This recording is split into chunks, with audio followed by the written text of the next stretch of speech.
بص يا اسطى، خلينا نتكلم بصراحة. هو ليه بقى كل شاب اليومين دول داخل علينا عامل فيها روش، عامل نفسه جامد، عامل نفسه فاهم الدنيا، وهو حرفيا ولا اي حاجة؟ يعني تلاقيه لابس اخر موضة، ماشي بوش كأنه ماسك اسرار الكون، وبيتكلم بثقة فشيخ. لو سألته سؤال في الحياة بجد بقى يتوه ويتلخبط ويجيب ورا. طب ايه حكاية الهوس انك تبان كول وخلاص؟ بص، مش مهم تبقى بني ادم نافع، مش مهم يبقى عندك هدف، مش مهم تتعلم حاجة، المهم الصورة، المنظر واللقطة. السوشيال ميديا للأسف خلت الناس فاكرة إن الحياة بقت عبارة عن شوية ستوريز، شوية صور، شوية قعدة على القهوة وانت عامل فيها بص فرد صدرك كده ومرجع ظهرك وخلاص كده انت بقى كسبت الحياة. بس الحياة اللي بجد ان في فرق مرعب بين انك تبان جامد وانك تبقى جامد فعلا. اللي بجد جامد مش محتاج يقول كده، مش محتاج يمثل انه جامد، مش محتاج حتى يعمل شو كل شوية انه جامد. حرفيا احنا دلوقتي بقينا جيل كامل بيجري ورا الشكل. طب والجوهر، واللي هو الاساس اصلا محدش بيسأل عنه.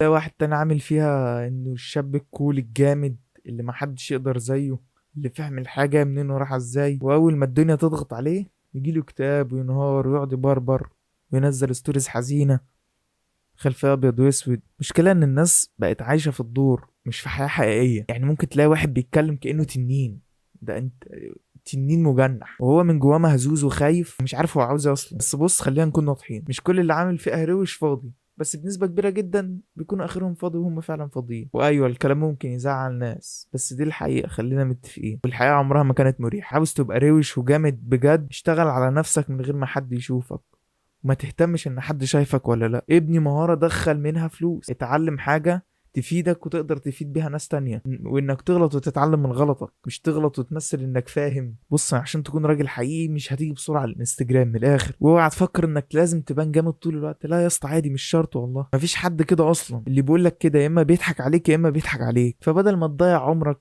بتحاول تبان حاجة، طب ما تخليك انت الحاجة دي. حتى لو الطريق بطيء وما فيهوش حد، محدش بيسقف لك، محدش شايفك، عادي، انت شغال على نفسك في صمت. مش شرط الناس تعرف، لان في الاخر الحياة ما بتديش جوائز للي شكله جامد، الحياة بتدي نتائج للي تعب بجد، بذل افورت وبذل مجهود. فاسأل نفسك بصراحة، انت عاوز تبان جامد ولا عاوز تبقى جامد فعلا؟ بس كده.